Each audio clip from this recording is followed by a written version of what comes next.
A dire new warning from the CEO of America's largest bank, who is sounding the alarm on tariffs and their impact on the U.S. economy. If we build everything in the U.S., American consumers won't have those affordable new vehicles like Ford. And the Mustang Mach-E. Now, why are they doing this? They're saying the tariffs are going to cost them $2,000 a car. Ford. It's frozen. And the iceberg isn't China, it's Washington. Ford Motor Company stunned the market by suspending its full-year financial guidance, citing an unexpected $1.5 billion hit to its operating profit, the result of a sudden 25% tariff slapped on imported vehicles and parts by the U.S. government. The shock was immediate in the first quarter. Ford's net income collapsed by 64%, falling to just $471 million, while revenue dropped 5% to $40.7 billion. And yet none of this came from foreign competition. Ford wasn't outplayed by China or undercut by cheap EVs. It was blindsided by its own country's trade policy, and now it's paralyzed. Executives didn't sugarcoat it. The company isn't facing market risk anymore. It's facing political chaos. With EV tax credits in limbo, emissions rules changing every quarter, and tariffs rewriting the cost of doing business overnight, Ford can no longer make long-term plans with any confidence. This isn't just a financial story. It's a warning. Because when one of America's oldest and most loyal companies is forced to pull the brakes not by market failure but by Washington's unpredictability, the real crisis isn't in the numbers, it's in the system. So how did Ford respond? With urgency improvisation and a lot of damage control. By the first quarter of 2025, the full impact of the tariffs had become clear. Ford warned that total tariff-related costs could reach $2.5 billion by year's end. That's a staggering figure even for a global automaker. But it didn't just sit still. Behind the scenes, Ford's leadership scrambled to soften the blow, shifting supply chains, rerouting parts and vehicles from Mexico to Canada, and leaning heavily on cross-border logistics to stay ahead of rising costs. CEO Jim Farley and COO Kumar Galhotra described their teams as being on the front lines, trying to outmaneuver policy shifts in real time. These weren't normal supply chain tweaks. They were emergency moves, a high-stakes chess match against U.S. trade policy where every delay meant millions lost. And yet, even with those efforts, the uncertainty proved too much. Ford still had to suspend its annual earnings guidance. Not because of internal weakness, but because they no longer trusted the rules of the game. Every time they tried to adjust, the board shifted again. Tariffs moved, tax credits blurred, and regulatory signals from Washington changed direction. For a company like Ford, whose product development cycles stretch years into the future, that kind of volatility isn't just inconvenient, it's destabilizing. The company may have bought itself time, but confidence, that's much harder to recover. We're adjusting both our Mexico as well as our U.S. plants to make sure nothing crosses the border. I think longer term is the bigger concern. The real blow wasn't just financial, it was strategic, and it came from the top. In March and April 2025, the Trump administration imposed a sweeping 25% tariff on imported vehicles and auto parts. This wasn't limited to geopolitical rivals like China. It hit partners like Mexico, Canada, and even the European Union. The move was branded as part of a larger push to protect American industry. But for Ford, it landed like a punch to the ribs. This wasn't a company offshoring jobs or hollowing out supply chains. In fact, around 80% of Ford's production is already US-focused. Yet, the nature of modern manufacturing, where parts cross borders multiple times before reaching a final assembly line, meant Ford couldn't fully shield itself. Even the most domestically rooted automaker in America couldn't dodge the tariff bill. There was simply no way around it. But the damage didn't stop at taxes. The broader landscape became a policy minefield. In the same quarter, federal regulators began floating new emission standards, some tougher, some looser, all unpredictable. Meanwhile, tax incentives for electric vehicles, which many automakers had baked into their long-term business plans, were suddenly up for revision. Ford wasn't just being taxed, it was being trapped in a moving maze of shifting federal rules. Behind closed doors, Ford executives began describing the environment as a policy fog, a cloud of uncertainty that made it nearly impossible to plan future investments. Product development in the auto industry takes years. But in Washington, policies were changing by the week. And for a company trying to scale EV production redesign platforms and invest billions in new technologies, that kind of instability is a silent killer. Ford didn't lose faith in America. But in 2025, it began to lose clarity. And in business, that's just as dangerous. that are really difficult to source here in the U.S. Look, all of our major components are built in the U.S. or USMCA compliant. Ford bet big on electric, but now that bet is being undermined not by the market but by Washington's shifting rules. As of early 2025, Ford's electric vehicle EV strategy is still deep in the red.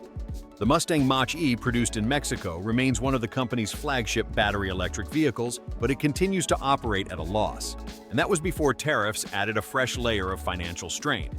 Now, with cross-border parts movement penalized at 25% and imported models facing higher duties, the EV roadmap that once looked bold and future-ready suddenly looks fragile.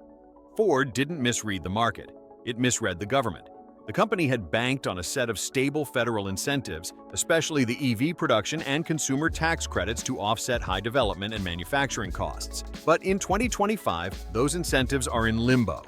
There's growing speculation that the White House may roll back or freeze them, particularly for vehicles not fully sourced within U.S. borders. That puts models like the Mach-E, assembled in Mexico, in a precarious spot.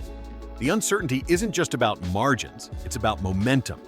Every EV program depends on long-term capital planning, supply chain certainty, and regulatory clarity. But with the rules changing mid-game, Ford is now facing a cold reality. It may have to scale back or delay its electric push, not because of consumer demand or technology gaps, but because the policy environment has turned unstable. This is more than a short-term earnings dip. It's a strategic chokehold. Ford made bold moves to compete with Tesla, GM, and foreign EV makers, and those moves depended on a predictable regulatory path. But now the company is caught in a dangerous loop. Policy, volatility creates investment. Hesitation, which slows rollout, which deepens losses, which then feeds back into political resistance. And if the tax credits disappear entirely, Ford's entire EV transition could stall just as the global race for electrification reaches full speed. At the center of this storm stands a man with a legacy to protect and a warning America can't afford to ignore. Bill Ford isn't just the executive chairman of Ford Motor Company. He's the great-grandson of Henry Ford, the industrial pioneer who turned America into a car-powered nation. And while Bill understands the patriotic appeal of tariffs and industrial revival, he's made one thing clear.